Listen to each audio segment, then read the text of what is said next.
ഇപ്പോഴത്തെ most anticipating movie ഏതാണെന്നറിയോ? അതിപ്പോ പറയാൻ കഴിയില്ല. ട്രെയിലർ റിലീസ് ആയതോടുകൂടി സിനിമ കാണാനുള്ള പ്രേക്ഷകരുടെ ക്യൂരിയോസിറ്റിയും കൂടി. ദിലീപ് എന്ന ജനപ്രിയ നായകന്റെ കോമഡി എന്റർടൈനിങ് കംബാക്ക് ആണ് ഈ സിനിമ. അതായിരുന്നു ഞാൻ കാത്തിരുന്ന എന്റെ കംബാക്ക് മൊമെന്റ്. ധനഞ്ജയ് ശങ്കറിന്റെ ഡെബ്യൂട്ട് ഡയറക്ടോറിയൽ. നടീനടന്മാരായ നൂറിൻ ഷെരീഫും ഫഹീം സഫറും ചേർന്നാണ് ഈ സിനിമയ്ക്ക് തിരക്കഥ നിർമ്മിച്ചിട്ടുള്ളത്. ഈ സിനിമയിലെ പ്രധാന കഥാപാത്രങ്ങളായി വിനീത് ശ്രീനിവാസനും ഡാൻ ശ്രീനിവാസനും ഒരുമിച്ചെത്തുന്നു.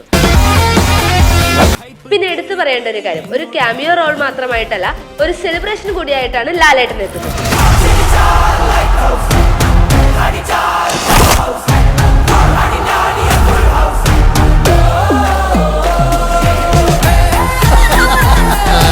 ഹെവി ഡ്രാമയുമില്ല, നെഗറ്റീവ് ആംബിയൻസുമില്ല. ഒരു ക്ലീൻ എന്റർടൈനിങ് മൂവി ആയിരിക്കും ബബ്ബബ്ബ.